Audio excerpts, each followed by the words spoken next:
Ya pemirsa, senang sekali ketemu lagi. Gimana? Happy? Sehat? Semangat? Nah, kali ini saya berada di kamar suite, ya, suite Grand Dapam Signature Hotel Kulon Progo. Dan kita akan berkenalan dengan sosok aktivis dari Kulon Progo yang bergelut di bidang yang unik. Dia adalah Mr. Muntowil atau Towil. Ya. Biasa dipanggil Towil Fits ya. Grupnya Towil Fits ya. Towil ya. Tapi Towil. Ya. Mas. Dia adalah pelatih kanuragan dan gimana? Betul ya? Ya, mirip. Kanuragan. Iya, kan Saling ngontel. Nah. Mas Towil ini aktif kalau di YouTube, coba dicari sepeda pojok. Sepeda pojok. Itu spesialis sepeda ontel, komunitas sepeda ontel yang dengan pakaian lawasan itu ya. Iya, betul. Ya. Tapi ini saya lihat lungguhmu rapena. Jadi wis sila wae munggah. Gitu ya. Ya. Nah, ini malah asik tuh iki. Ya.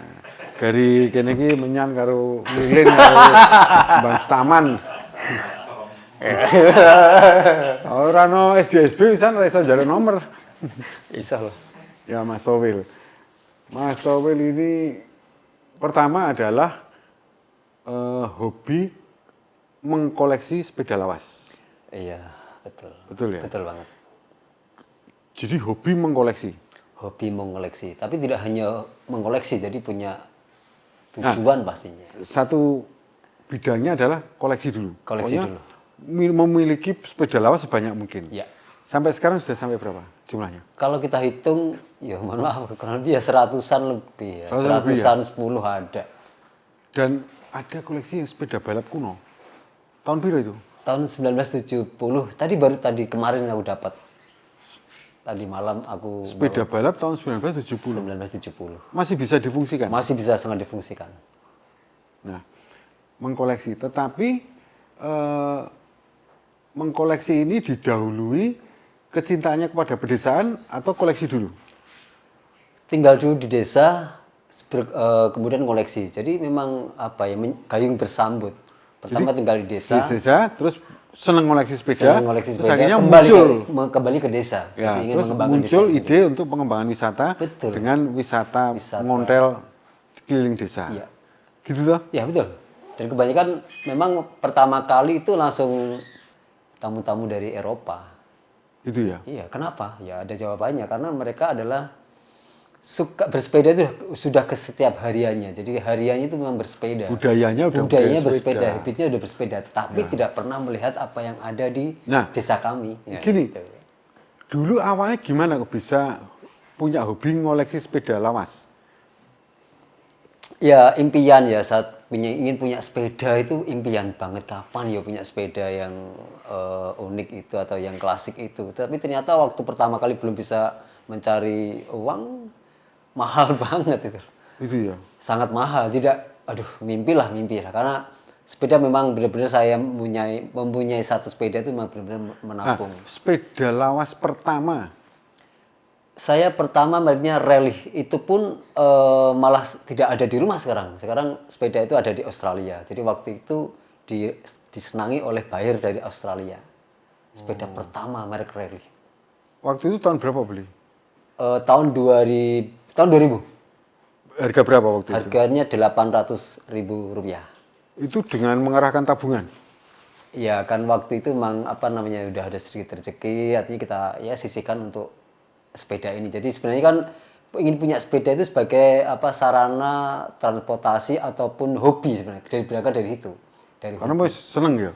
Udah seneng dulu. Kemudian setelah sepeda itu dibeli oleh buyer dari Australia, itu buyer handicraft loh, bukan buyer sepeda loh. Bukan buyer itu membeli sepeda, bukan. Jadi membeli sepeda itu sebagai dekorasi. Kan bisa beli sepeda pertama. Ya. Kok sampai bisa terbeli orang lain? Waktu itu memang sepeda itu untuk dekorasi pameran-pameran handicraft di Australia. Jadi pemikiran saya adalah nanti juga orderan dikasihkan saya. Bener. Setelah itu memang berefek seperti itu. Jadi ketika sepeda itu dibeli, kemudian pameran-pameran, kemudian orderan itu mengalir deras ke saya. Akhirnya saya beli lagi sepeda yang kedua, 1.500.000 rupiah. Setelah kedua itu melejit 1, 2, 3 sampai 100 lebih. 100 lebih, tidak Dan terbendung. tidak ada orang yang berhasil merayu untuk membeli sepeda Mas Towel sampai saat ini. Kalau awal-awal Mas, awal-awal bagaimana cara punya sepeda banyak ya? Caranya juga jual beli sepeda pastinya. Oh, ada itunya ya. Aku punya suatu jalan, kalau saya langsung beli sepeda 10, 20 nggak mungkin. Nggak mungkin. Pasti saya harus beli dulu yang mahal. Saya dilepas, jual bisa lepas yang gaji mahal. 3. Iya, betul seperti itu. Oke. Ada lagi saya beli lagi, masuk lagi. Jadi saya punya tujuan. Sepeda yang saya kumpulkan itu nanti untuk bagaimana bisa masih tentang koleksinya. Ya. Di antara 100 lebih ini, yang istimewa ada yang buatan Rusia. Iya. Sepeda Rusia. Sepeda Rusia, asli. Terus apa lagi? Ada BSA. Sepeda merek BSA. BSA San Mayor itu the best, bagi saya the best. Terus apa lagi? Ada lagi OS dari Jerman itu ya the best juga. Ada lagi Fongers juga the best, Gazelle juga the best. Simplex pun juga the best. Rally juga the best. Rally saya punya banyak banget. Nah, kira-kira kalau di 100 itu yang the best itu berapa? 10 ada? Ada. 10? Ada 10-an. Dan itu selalu menjadi lirikan orang? Betul. Betul ya? Betul banget. Jadi sebagai rekomendasi ataupun belajar, jadi karena kan asli jadi bisa untuk belajar ya. Dan museum levelnya atau? Levelnya museum levelnya. Tapi level ini museum pribadi ya. Nah, iya. Bukan, artinya koleksi yang the best punya Mas Towel itu sudah sebenarnya level museum kan? Betul. Seperti yang sepeda Rusia tadi. Ya. Nggak ada lain itu. Jarang, tidak ada malah. Itu saya simpan. Pastinya nanti dari suatu saat harus di penawaran dari mana dan seberapa yang pernah membuat sedikit goyah? Kalau awal kan memang enggak yang 10 ini. Oh, tidak yang ada. Yang best ini. Tidak, saya tidak. Enggak, tapi pernah ada. Pernah ada, tapi saya tidak tergoyahkan. Contohnya apa? 15 juta saya tidak tergoyahkan.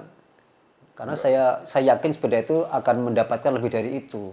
Kalau aku lepas, udah susah cari yang ini. Jadi kan, jadi satu sepeda ke sepeda yang lainnya itu punya sejarahnya, punya prosesnya yang unik-unik gitu loh. Nah, tahun 2000 beli sepeda pertama. Ya. Hidup di desa. Hidup di desa. Di Sentolo. Di Sentolo. Nah, terus muncul idenya terus bikin wisata itu ya? Kapan? Muncul ide wisata itu setelah saya bertiga mendirikan komunitas paguyuban Ondel Yogyakarta tahun 2006. Kemudian di situ setelah berpaguyuban itu hampir setiap hari, setiap minggu itu selalu diundang ke beberapa tempat, entah itu pemerintahan, entah acara Jogja, itu hampir itu. Akhirnya pekerjaan saya kacau dan nggak fokus, hanya hobi itu terus. Runtang-runtung tok. Runtang-runtung tok ini bahaya kalau hanya hobi tok. Bagaimana caranya? Oh ya saya ingat, aku bisa sedikit bisa berbahasa Inggris.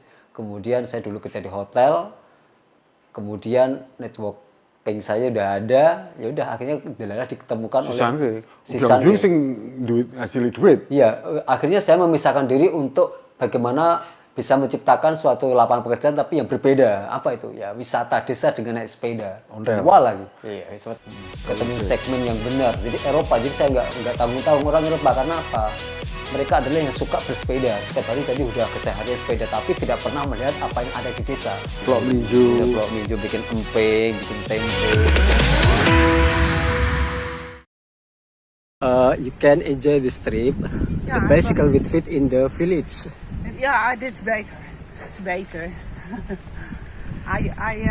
I like it not in the village. I like this. It's very beautiful. Yeah, nice country. Eh? Perfect. Real life. This nice life. Eh? Back to nature.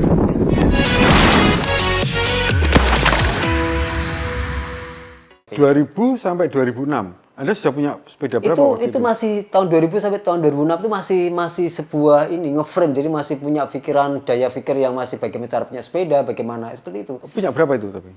Itu masih punya di antara 1 sampai 10. Oke. Setelah tahun 2007, 2008 itulah Towel Fit udah langsung ketemu segmen yang benar. Jadi Eropa, jadi saya nggak tanggung-tanggung orang Eropa karena apa? Mereka adalah yang suka bersepeda. Setiap hari tadi udah keseharian sepeda, tapi tidak pernah melihat apa yang ada di desa. Kehidupan realita kehidupan di desa itu. Nah, rekor kunjungan turis Ya. yang ngontel di desa yang kamu layani itu berapa? Terbanyak dulu pernah? Terbanyak ada, wah kalau saya hitung tuh mbak 400-500 ada Per bulan? High season pastinya. High season bulan Juli, Agustus, September itu benar-benar bekerja dengan cinta bener itu. Tembus 600-an ya? Tembus ya 400, 300. Oke. Terhenti pandemi. Ya, itu tahun 2000, jadi tahun 2010, jadi tahun 2007, 2008, 2009, 2010 langsung naik sampai tahun pandemi itu. Oke. Itu udah mulai di Pandemi, atas angin tuh, tahun 2010 Wes, ke sana. nganggur Udah. neh. Nah, setelah pandemi ya stop zero. Nah, sekarang mulai bangkit. 2 tahun berikutnya bangkit lagi, sudah mulai naik sekarang nih. Sekarang ini. Sekarang udah naik. Di bulan April berapa? Bulan April belum, bulan Juni mulainya. Besok ini.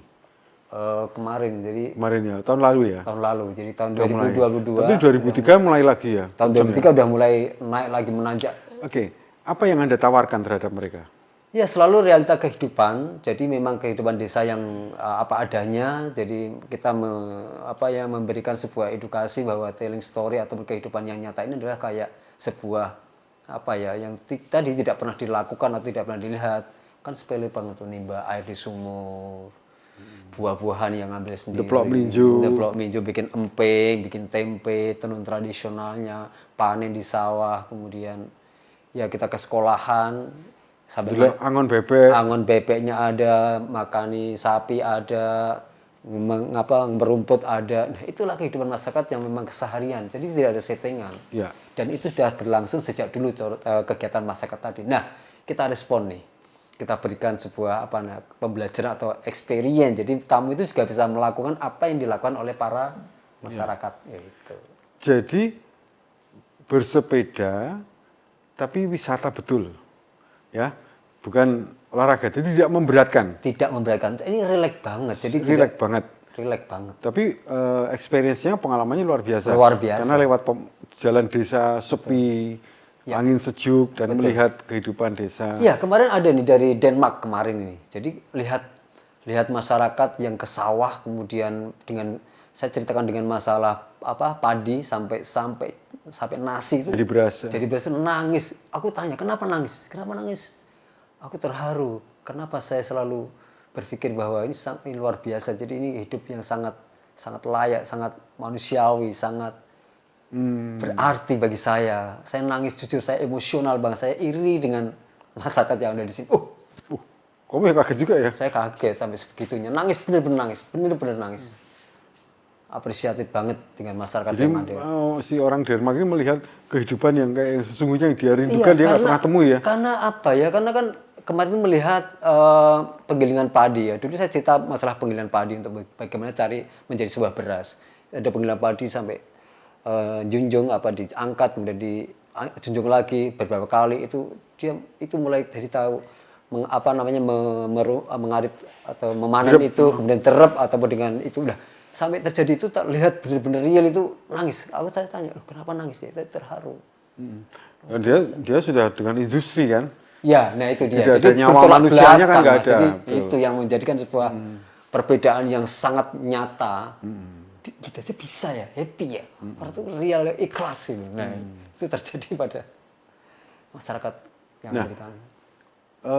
Sepertinya Towel Fits atau Anda juga sudah diminta untuk menginspirasi ke berbagai tempat ya? Itu di mana aja itu? Ya, kemarin ada di Surabaya, ada di daerah Lamongan, kemudian juga mengisi waktu itu sama Putri Proklamator, Ibu Halida Hatta di Bank Indonesia di sana, sama beberapa bapak menteri-menteri di sana. Kemudian ya sering di sekolahan ya, di kampus-kampus, ada di UGM, ada di kampus-kampus. Nah, kecintaan Anda terhadap pit onrel lawas dan wisata onrel di desa ini, dan juga kiprah Anda memberikan percontohan keliling itu, apakah sudah ada dampaknya bagi menjadi inspirasi dan berdampak real di berbagai tempat itu? Pastinya. Jadi yang pastinya adalah, ini saya selalu bilang bahwa hobi ini atau sepeda ini atau desa ini adalah pasti punya sebuah keunggulan atau kearifan lokal yang berbeda-beda dari desa satu ke desa berikutnya. Artinya bahwa kita berhak untuk memberikan suatu edukasi atau menyampaikan apa yang menjadi sebuah kearifan lokal yang ada di desa itu. Nah, contohnya ini di desa kami yang notabene pembuat tadi emping sudah bisa menjual empingnya langsung kepada masyarakat. Tenun tradisional setiap hari malah ya tambah untuk dipergunakannya. Kemudian tempe apalagi itu selalu ada. Jadi memang menjadi sebuah konsumtif setiap harinya. Nah, untuk wilayah lain yang sudah meniru itu mana? Wilayah lain belum kayaknya. Belum ya? Belum. Saya hanya sebagai sebuah motivator memberikan sebuah Baru sebatas pengetahuan umum gitu ya? pengetahuan. Jadi sebenarnya dari eksekutornya ya orang itu sebenarnya kalau mau. Iya, belum ada. Nah, ini dibutuhkan sebuah konsistensi, kemudian juga keuletan, kemudian juga kejelian, kemudian juga keikhlasan. Ya. Itu loh, dari sepeda ondel bisa keliling desa, dan itu saya pernah ikut, memang simpel banget. Sangat simpel. Sangat Jadi simpel, kan? semua orang bisa melakukan. Bisa melakukan. Itu Tapi bisa kan kalau diganti keliling dengan kampung, bisa. Tapi emang harus total seperti Mas Towil gini. Ya. Nah, saya mendengar informasi rumor bahwa di bulan Agustus tahun 2023 itu akan Anda menjual sepeda-sepeda yang terbaik Anda. Oh no. Oh no ya. Oh no. Itu hoak besar ya. Itu hoak besar itu. Pasti adalah kalau mau menambah sepeda lagi, yes. Oh gitu ya. Iya dong. Artinya bahwa Oke. Ada cita-cita nggak sepeda betul-betul Anda miliki dan sampai sekarang belum tercapai? Ada nggak? Saya mengalir aja lah. Nggak, tapi pernah punya angan-angan nggak? Punya. Apa itu? Sepeda jenis apa? Valter sepeda pos. Sisi mereknya apa? Valter. Loh, itu khusus loh. Khusus sepeda pos. Sepeda pos. Iya. Kenapa kok khusus? Iya, untuk angkut-angkut. Lah iya, nggak kok kan nggak merek-merek yang lain seperti Simplek atau Oh ya, Raleigh udah atau- sebenarnya udah punya ya yang Bukan, seperti itu. artinya sepeda pos itu loh. Iya. Kan Kok sampai jarang. mereknya The Valter itu jarang sekali jadi. Jarang sekali ya? Jarang sekali, dan itu memang spesial bagi saya. Karena pertama adalah sebagai alat transportasi, alat angkut ya, untuk mengangkut-angkut barang-barang itu menarik sekali. Kronjot 2 itu spesial ya. Konjotnya di depan itu, coba kalau bawa makanan di tengah sawah, untuk itu saya sebagai table untuk menghidangkan para tamu, waduh dahsyat banget. Itu berarti sejak zaman Belanda ya sepeda itu ya. Sejak zaman Belanda udah Dan ada. kejayaan Ya, pos itu ya. Ya, pos-pos Indonesia. Belum ada titik terang siapa yang punya. Saya udah ada titik terang, cuman masih saya simpan ya pastinya. The next pasti sampai di tangan saya. Pemirsa, kalau Anda memerlukan informasi tentang Konco Gimpling ini, bisa kontak di nomor telepon ini ya. Oke. Tapi kalau Anda ingin ngobrol dengan Mas Towil, mungkin seputar sepeda, dan bahkan Anda punya koleksi sepeda yang aneh-aneh, bisa hubungi Mas Towil di nomor berapa, Mas? Di 081 826 8809. Ya. Loh, siapa tahu orang kan nggak nyana ya, kadang-kadang punya simpanan dari leluhur apa gledeke, Betul, mana ternyata nonton. pitlongko. Iya. Di Indonesia ini ada sepeda yang paling istimewa nggak? Misalnya pernah dipakai raja atau laki raja, atau misalnya ada bersepuh emas atau apa gitu. Jadi kita cari yang sepeda yang pernah dipakai oleh Bapak Soekarno ini, yang menarik ya. Dulu Pak ada di foto-foto itu di mana sepedanya. Oh, itu gimana ceritanya?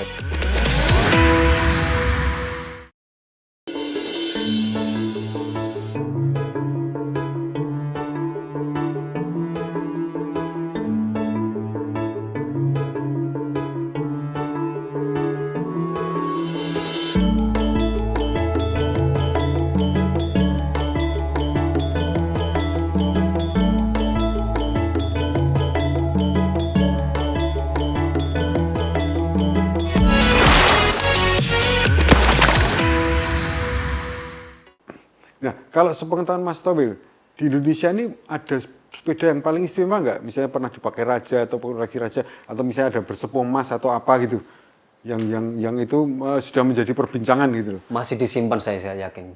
Enggak, tapi apa? Jenis apa? Waduh. Selain ini tadi sepeda pos, Sepeda pos. merek itu ya, baru dengar kita semua ya. Ada lagi nggak? Misalnya punya Sultan apa Sunan apa siapa gitu. Belum pada keluar, belum terungkap. Tapi pernah dengar? Belum juga. Koreksi kalau Kalau sepengetahuan sih koleksi dari di Keraton? keraton kan ada di museum batik yang ada di dalam keraton itu. Nah itu juga menarik banget tuh katanya punya si kalau Sultan. Solo Solo belum.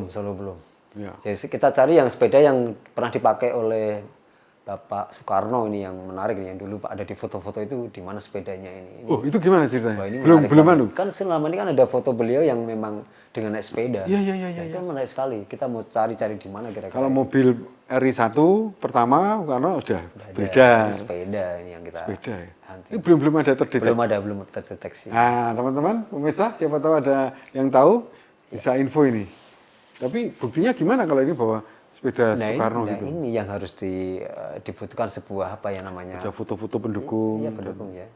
surat itu. Nah, plombir, bagaimana pendapat Anda tentang plombir? Kalau plombir sekarang di plombir saya yakin juga. Enggak dulu. Oh yang dulu. Plombir oke. Kalau zaman dulu memang itu. Enggak, artinya apakah Anda juga memiliki koleksi itu? Saya punya koleksi plombir. Ada? Plombir. Iya ada. Ada serius. Saya kumpulin saya. Plombir itu apa ya? Ya sebagai pajak ya. Anu, plat nomor sepeda ya? Plat nomor sepeda. Jadi pajaknya sepeda. Jadi memang ada berpajak di sepeda. Tapi kayaknya punya artistik tertentu ya? Pasti. plombir. Jadi bentuknya juga berbeda-beda. Harganya juga berbeda. Per tahun juga berbeda-beda. Rp65. Jadi dulu ada rahasia sepeda ya? Ada rahasia sepeda. Saya mengalami hal tersebut. Tilang sepeda ono ya? Ada. Tapi waktu itu saya sepeda kan bukan sepeda yang ondel sekarang, masih dulu ya seadanya atau jengki atau Ponik gitu ya? ponik. Iya. Itu saya ngalamin. Saya Koleksi tahu. plombir punya? Saya punya beberapa lembar itu ada di Nah, koleksi saya. Itu pemirsa kalau masih ada koleksi plombir juga bisa Siap. berhubungan. Iya, saya Itu sekarang kan kayak perangko sebenarnya kan? Iya kayak perangko. Filateli kan, tapi ini Tapi plombir. ditempelkan di Sepeda. di sepeda di Punya frame-nya berapa itu. Mas Tawil kalau plombir? Waduh, Sekitar berapa? lumayan lah. Saya kumpulin soalnya. Jadi ada yang di sepeda, ada yang belum ditempel, saya simpen Oh gitu. di suatu tempat, di buku, di boxnya. Nah, kalau menurut Mas Tawil, sepeda lawasan ontel yang termahal dan itu merek apa, jenis apa? Sebenarnya kalau Untuk saat ini? sepeda yang termahal itu sebenarnya relatif juga, tapi bisa dikontrol, dicek, itu termasuk tadi keasliannya, kemudian Ya oke. kelengkapannya. Oke, kalau lengkap asli mulus itu merek apa, tahun berapa yang rankingnya termahal untuk saat sekarang? Sampai saat sekarang tetap Gazelle tahun seri 11 itu bisa menjelma.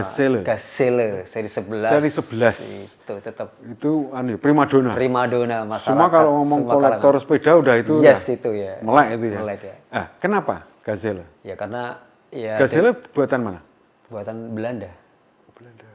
Ya pertama adalah memang nyaman banget, memang nyaman ya, Mercy-nya mobil ya. Oh gitu ya. Iya. Tapi juga apa ya namanya? Kalau saya sih sebenarnya Apa tidak seri 11-nya apa? Pertanda apa seri 11? ada rangkanya di situ, kemudian juga bentuknya, ada ukurannya tuh dems banget, jadi pas banget jadi. Itu sepeda laki apa cowok? Laki-laki laki dan apa perempuan. cewek? Laki-laki dan perempuan. Gazelle. Gazelle. Seri 11. Seri 11. Tetap dicari. Tetap kita cari, tetap dicari. Nah, menurut Mas Towel di dunia kayak gitu yang Gazelle 11 itu ada berapa? Aduh banyak banget. Masyarakat Yogyakarta banyak banget, di kolektor-kolektor banyak banget. Banyak banget. Banyak banget ya. Banyak banget. Berarti tidak termasuk langka dong rankingnya. Ya malah termasuk gini, tertinggi pemakaiannya, apa namanya yang Oh, kalau harga? harga termasuk yang tinggi banget. Tinggi ya? Hampir kan tidak terhingga harganya. Jadi yang mau-maunya gitu. Di atas itu masih Di ada? atas masih ada. Apa yang Ya Vongers juga keren. kalau dengan yang sepeda pos tadi yang Volters apa? Vongers ya Valter, Valter ya, itu? ya selevel masih di bawah tapi memang itu unik, jadi tidak semua orang juga punya seperti itu. Karena kan punya apa ya, punya eranya di kantor pos. Sekarang kantor pos kan juga nggak pakai seperti itu. Artinya bahwa itu hanya di beberapa kolektor aja ada gitu sepeda Valter itu. Nah, peminat asing dengan domestik Ya. untuk yang ngontel di desa Banyak asing, mayoritas 90% ya, Oh ya? itu asing. mengapa? Karena yang peduli dengan kehidupan realita desa orang asing. Menghormati, menghargai, ingin belajar, ingin mengerti, ingin mencobanya, ingin benar-benar ingin mendekatkan diri, ingin apa ya, ingin merasakan. itu orang asing. Kenapa? Ya tadi bahwa tidak pernah melihat, tidak pernah merasakan, excitednya di situ itu. Kalau mereka saya pahami atau mereka selalu bilang bahwa ini adalah film live yang tidak pernah ada sensor. Apa yang kamu ceritakan tuh memang benar-benar kamu ceritakan yang tidak ditutup-tutupi gitu loh. Nah, itu yang terjadi. Jadi itu kejujuran Ya. itu. Hidup sesungguhnya tertuang, tersimpulkan dalam sepeda ontel ini ya. Betul. Pelan Gitu ya. pasti punya arti. Kuat. Ya. Nah, Mas, sepeda ontel laki-laki dan cewek itu lebih banyak mana? Lebih yang beredar? Beredar lebih cewek. Oh iya? Ya, karena Itu wedok? unisex toh. Jadi artinya bahwa bisa digunakan oleh kaum Oke. laki-laki dan perempuan. Ya masuk akal. Ya itu. Nah, kalau sepeda jengki ini sebetulnya gimana sih? Sepeda jengki kan sepeda yang kekinian ya. Artinya bahwa di zaman ponik ya kegeser dari sepeda-sepeda Eropa itu tergeser oleh sepeda ponik ini. Eranya juga punya era tersendiri tahun 70-an 80-an itu. Jengki. Karena itu Sebenarnya juga jengki juga ada apa namanya ya kelas-kelasnya, pembedaannya. Juga ada yang terbagus juga banyak kok, yang merek-merek lama-lama banyak. Apa contohnya? Ya ponik yang lama bagus banget. Relief pun juga ada jengki loh, tapi Oh, gitu. ya itu. Yang era sekarang tadi ponik yang lama tuh bagus banget. RRT, waduh itu dicari sampai sekarang. Saya juga ada berapa ya? Saya ada 4 jengki RRT ya zaman dulu. Jengki RRT. Catnya ya lucu, warna-warni, ada yang hijau, ada yang merah, seperti itu. Ya. Mas, tapi kan wong Jawa tuh. Ya orang Jawa, wong Jawa ya. Yakin? Yakin lah, tapi bahasanya Inggris. Tamunya Inggris, Ini wong tamunya Jawa toh? Belanda, yang Jawa asli Jawa lah. Duh, wong Jawa gitu. Kita coba ya, dicek ya. Dicek ya. Dunia Jawa.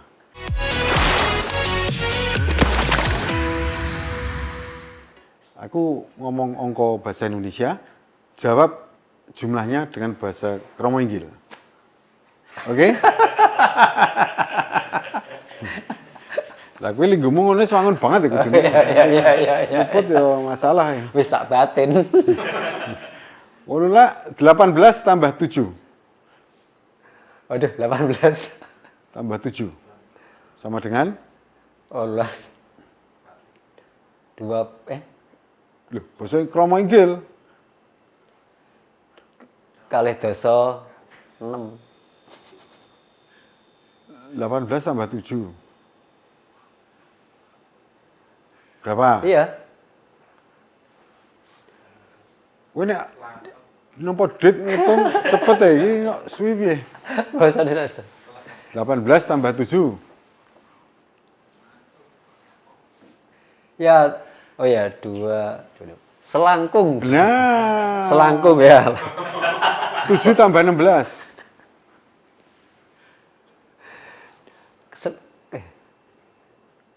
Ini masalah. Enggak bahasa Jawa ada sing angel iki. Dianu sik ngokose pira? Pinter apa pinter? 7 tambah 16. 23. Ah. Kromo Inggile? Kalih dasa 3. Ya. Iya toh. Oke, bener. Ah, saiki 23.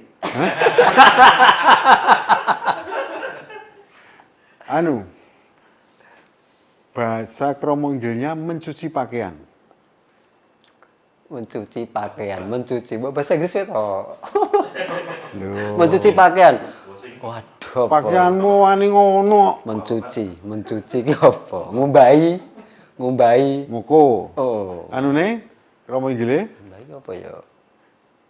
Ngumbahi PR aku ra iso. Ngumbahi apa? Girai. Oh, girai. Apa? Klambi apa? Kelambi rasuan. Nah, girai rasa. Girai rasuan. Wah, ini sinau tenan malah aku. Girai rasuan. Saya sedang pusing. Pusing. Ya. Saya sedang pusing. Kulo aduh apa? Serius nih, saya grafolo gitu. Oh, saya Kulo grafol. sawet cekot-cekot. Wah, iki malah dakel iki. Kulo kulo malah cekot-cekot. Ya, sekali lagi pemirsa, kalau ada Menarik. sesuatu tentang Konco Kimpling, hubungi telepon ini. Tapi kalau pengen kontak sama Towil, belajar bahasa Jawa. Bahasa monggo. Jawa. Berapa? Wah, ini aku PR aku merinding ya, baik keperinget ya. Anu, nomor handphonemu berapa? Nomor handphonemu? Oh, nomor handphone kulo 081 88 8809. 081 826 8809. Ah, wes.